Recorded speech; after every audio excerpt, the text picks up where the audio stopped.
All right, Kevin, thanks very much for that. I'm glad I didn't have to do the Bluetooth one because I didn't want everybody to see how out of shape I am by sharing my heart rate. Oh, it's not mine, thank goodness. When you first connected it was 170, I was a bit worried for you. All right, so thanks everyone. My name is Karthik Ranjan and I'm the carrier guy for ARM, so I look after our relationship with carriers. And so I'm here to talk to you about three things this afternoon. The first thing is why cellular? Where does cellular play within mbed? The second thing I want to talk to you about is some of the steps that we're taking in terms of making cellular easy to deploy, to go from prototype using mbed all the way to deploying products in the field that are carrier certified.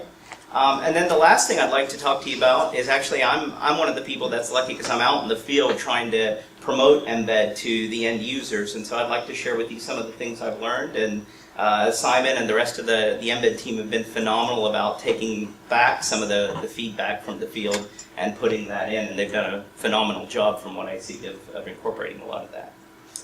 So let me begin by talking first about some of the benefits of cellular. I actually had a dinner party I attended the other night, and a friend of mine asked me, he said, Karthik, you know a thing or two about cellular and Internet of Things in general. I want to build the CO2 detector, and I want to be able to build one SKU, and I want to be able to ship it worldwide. What are my options? Do I use Bluetooth? Do I use Wi-Fi? And I said, well, if you don't control the end network, you really only have one option, and that one option is cellular. And that is precisely one of the major selling points of cellular networks, is that ubiquitous coverage.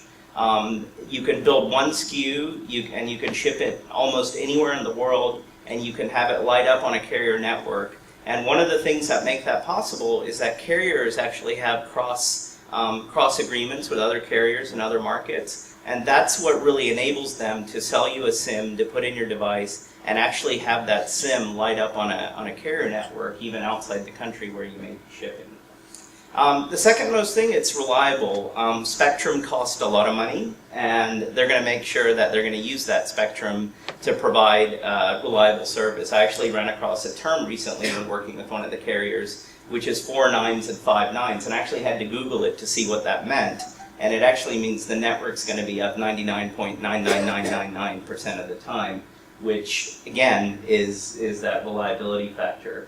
The other element, I talked about global footprint already, but it's also very scalable. The carriers are investing a lot in being able to roll out LTE. You're starting to see LTE Advanced roll out. You're getting wireline or even above wireline speeds depending upon the market you're in. And so as your application grows, as your needs grow for bandwidth, that's something that cellular carriers are investing in heavily and able to offer. Security, this is a very important piece because depending upon your application, you might actually be able to use other networks like Wi-Fi, but is it really secure? What other data is going on that network? Do you trust your data to write on that same network that is untrusted? And this is where carriers do have security built in as part of their solution from the endpoint.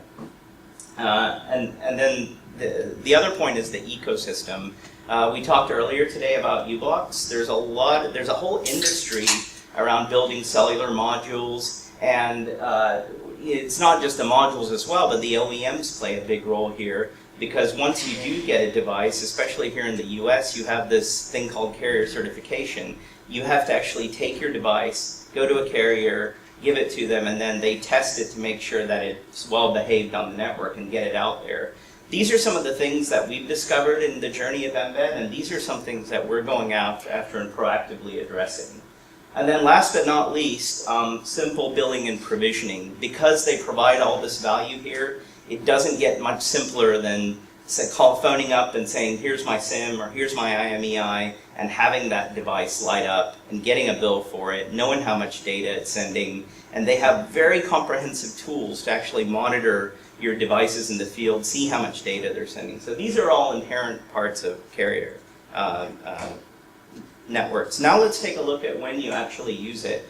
I'm going to focus more today on the cellular embedded modules. But we talked a little bit about Bluetooth LE personal area network. This is also a care about for carriers. they do want to see wearables pair to your phones and pair well. And things like Bluetooth LE are very, very important, and they enable all this wearable technology that we're seeing. The other use cases are more, I would say, enterprise-centric use cases.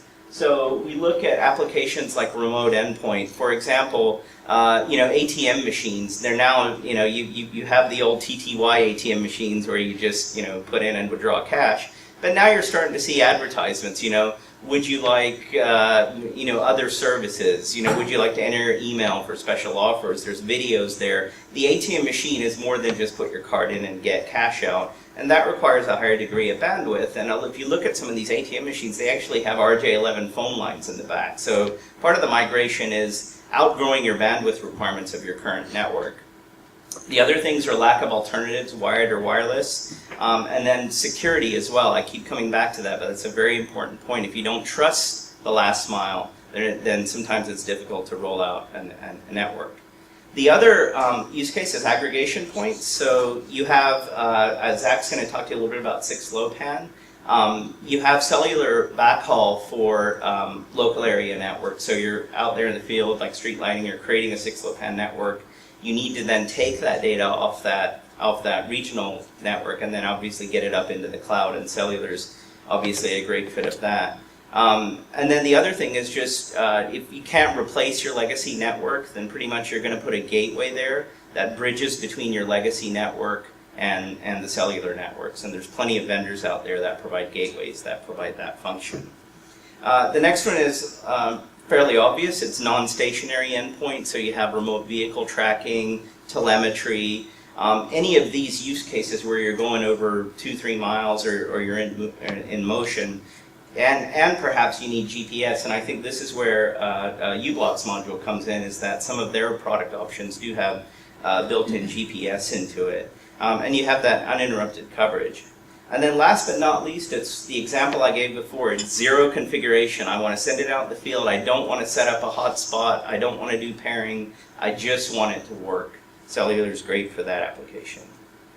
So let me now move on and talk about the journey that we've come on. So last year, actually, at this time, we worked with a few carriers to integrate their modem, specific USB modem, onto the mbed application board. So we had a workshop here last year together with Sprint, and we've done some things with Vodafone in integrating that in. That was a great learning experience because it gave us a tool to put out there that you can prototype with for cellular connectivity.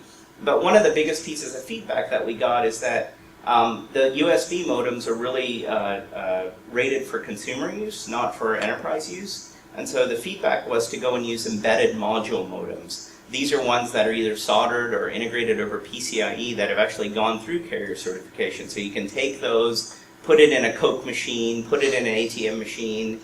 They're certified to do that specific application, and they're going to be certified on the network for many years to come. So that's that evolution. We're in that second phase today with Ublocks, and we'll talk more about that in just a minute. The phase after that is actually taking that and then putting it into something. And the next device where ARM is going with mbed is to get into those carrier-certified gateways. Options, Ergo, Multitech. These are the vendors out there that are selling those devices. And so what we'd like to enable with them is once we have mbed on those devices, and there's really not a big jump because many of you in this room who are silicon vendors have already done the hard work of integrating an mbed. What we're now doing is saying, hey, take this solution like we've developed with Ublocks, put it in a device, provide some I/O, and put that through carrier certification. That's very important. What that means is you can now prototype something and you can deploy it the next day. Carriers are very keen on this because it turns prototypes into shipping deployable systems, and that all amounts to revenue for all of us in this room, I think. And then last but not least, of course, you have custom designs. Once you reach past a certain threshold, then you can actually go and design your own custom chassis that you could put it in. And from conversations I've had with various OEMs, that breakpoint can be anywhere between 2,000 to 10,000 units, depending upon your application.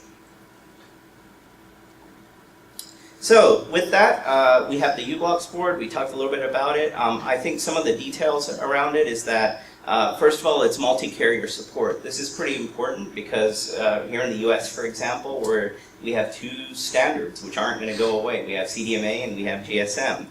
In Europe, it's a little easier because there's one standard, but then again, you still have different options. You have 2G, 3G, 4G, and LTE as well. And there's a varying price in terms of how much that modem costs. And as a developer, you have to actually think, how long is my device going to be out in the field? We've already heard that AT&T is going to discontinue 2G by 2018. So if your device plans to be out there for more than 4 or 5 years, maybe you want to go with a 3G modem. Maybe you want to do LTE in case your bandwidth requirements increase. These are all costs and options that are there, but with the uBlocks partnership, that gives us the scale because they provide a wide range of different products and of course with GPS as well, which is very useful for certain applications. The form factor is very useful, so it's using the NXP chip that's on one of our mbed development boards. And the key thing here is that because we've done a lot of prototyping with carriers at these workshops, the uBlocks design is actually transparent to developers who develop using that, because they can then take their code, drop it on the uBlocks board, and then have connectivity via the cellular network. So it's an easy route to go from prototype to production. So with that, I'll call Sam up here to provide us a demo of a live demo of the uBlocks solution. So sadly, I'm not going to get all the way up to the front, but hopefully you can hear me from here. So what I've done is we've pulled together a uBlocks evaluation board, which has the same radio that Karthik was speaking of on the CDMA network. And then I have our mbed apps board, and we've connected that to a digital thermometer, the uBlocks cellular modem over USB, and using WebSockets, it'll publish data up to the cloud. But I think the more interesting thing here is I'm going to ask everybody to copy down that URL, sockets.mbed.org/question/sender. And you're going to be able to send me a question anonymously. It's going to show up here on my display and on the terminal.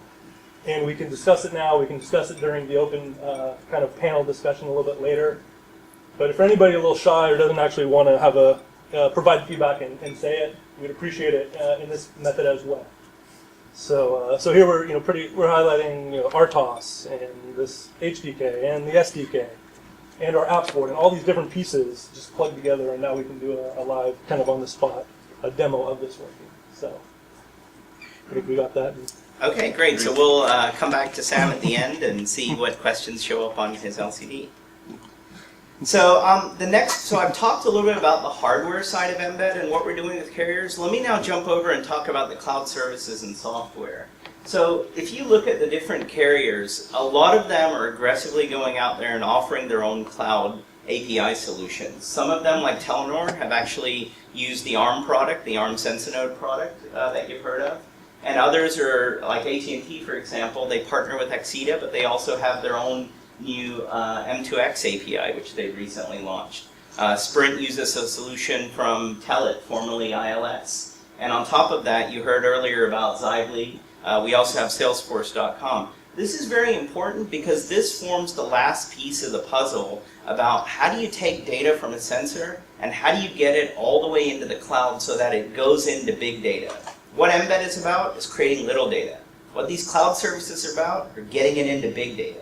And so what by ARM actually integrating the APIs that carriers care about, you now have a solution that's completely validated end-to-end to go and deploy on a carrier network.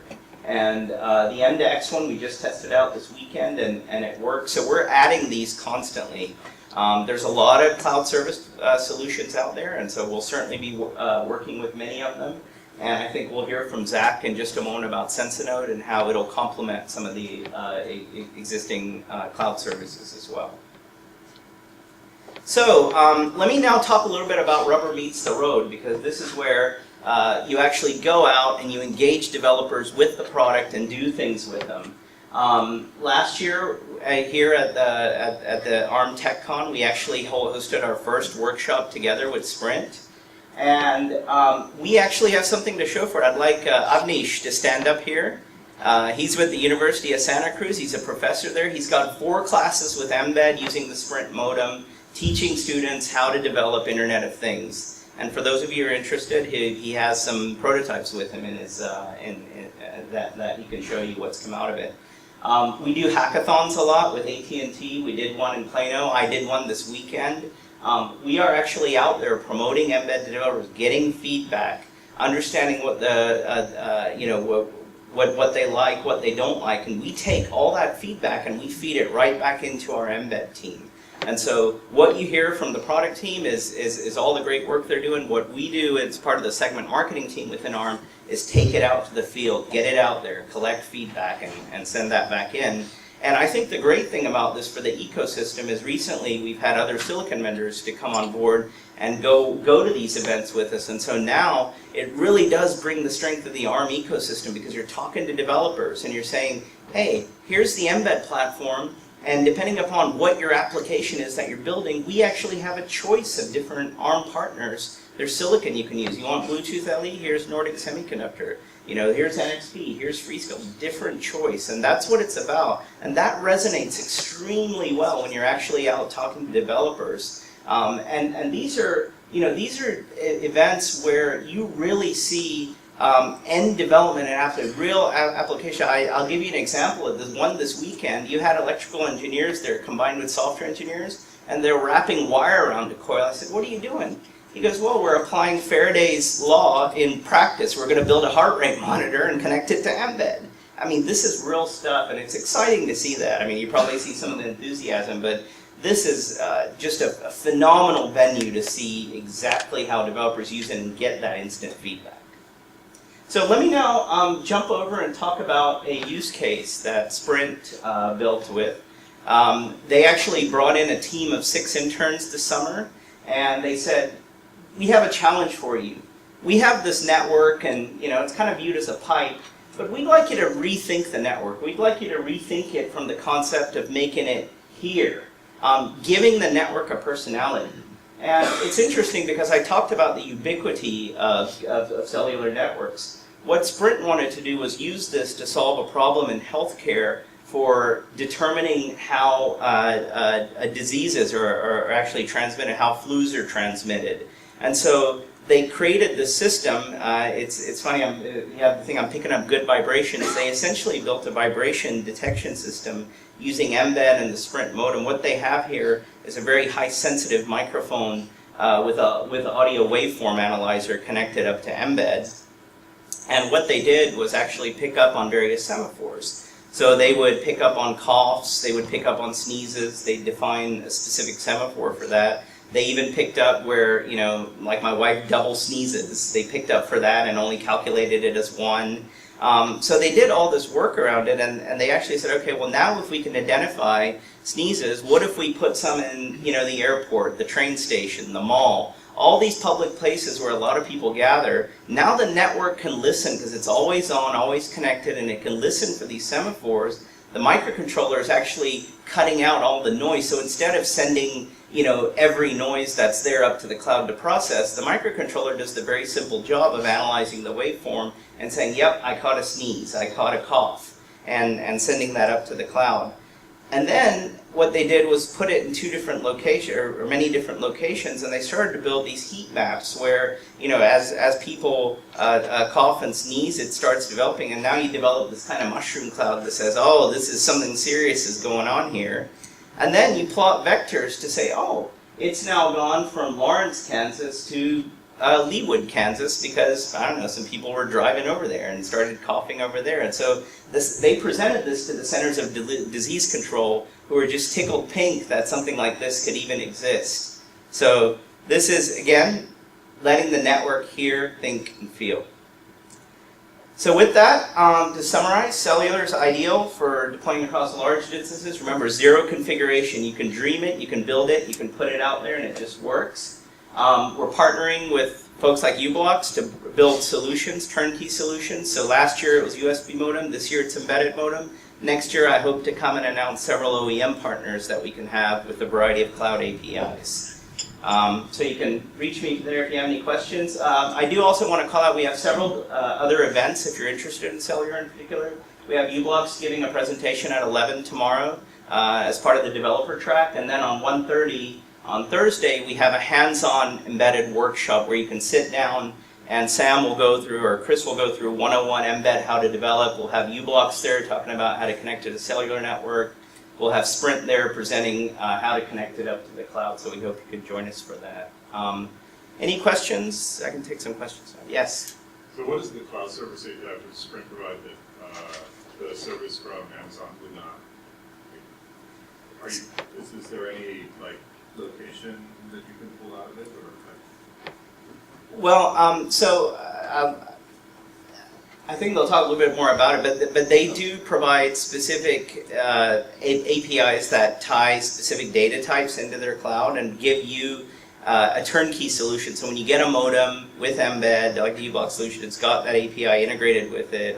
Mike, I don't know, do you want to say a few words? So the API that currently is specifically how to send the information directly to the platforms that you can. And then uBlock's module itself has capabilities to grab GPS coordinates and use cellular data trilateration to be able to find specific field location in addition to GPS. No, I was thinking like how does it differ from like things in other Okay, so basically it's going to be or use that so these are processes and guys that are there and lots of other platforms. Okay. Thanks, Carl.